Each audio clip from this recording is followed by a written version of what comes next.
మీ laptop shut down చేసిన తర్వాత shut down అయింది అనుకుంటున్నారా? అయితే మీరు చేశారు పెద్ద మిస్టేక్. ఇలా షట్ డౌన్ బటన్ కనిపించగానే షట్ డౌన్ అని క్లిక్ చేసిన తర్వాత వెంటనే షట్ డౌన్ అవుతుంది అనుకుంటున్నారేమో, కానీ అలా కాదు.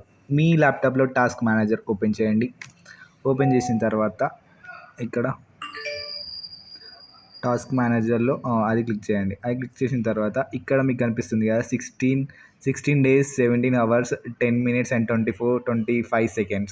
అదేంటంటే 16 days అవుతుంది మీ ల్యాప్టాప్ షట్ డౌన్ కాక. సో అట్లా మీరు షట్ డౌన్ చేసిన తర్వాత అయినా కానీ కూడా మీ ల్యాప్టాప్ లోపల ఏదో ఒకటి రన్ అవుతూనే ఉంటుంది.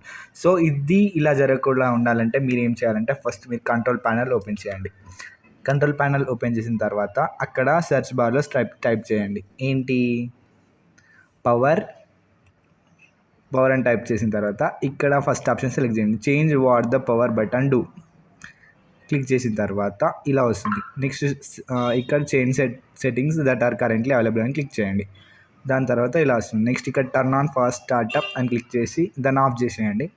నెక్స్ట్ ఇక్కడ సేవ్ చేంజ్ చేసిన తర్వాత నెక్స్ట్ బ్యాక్కి వెళ్ళి మళ్ళీ టాస్క్ మేనేజర్ ఓపెన్ చేయండి. అయినా అది పోలేదు, ఎందుకోలేదు అని అనుకోకండి, ఇప్పుడు పోతుంది. ఎందుకు షట్ డౌన్ చేసినా? ఇప్పుడు షట్ డౌన్ చేసి చెక్ చేసుకుందాం మనం ఒకసారి. షట్ డౌన్ చేసి మళ్ళీ ఓపెన్ చేయండి. ఓపెన్ చేసి టాస్క్ బార్లో ఓపెన్ చేస్తే ఏమవుతుందో చూద్దాం.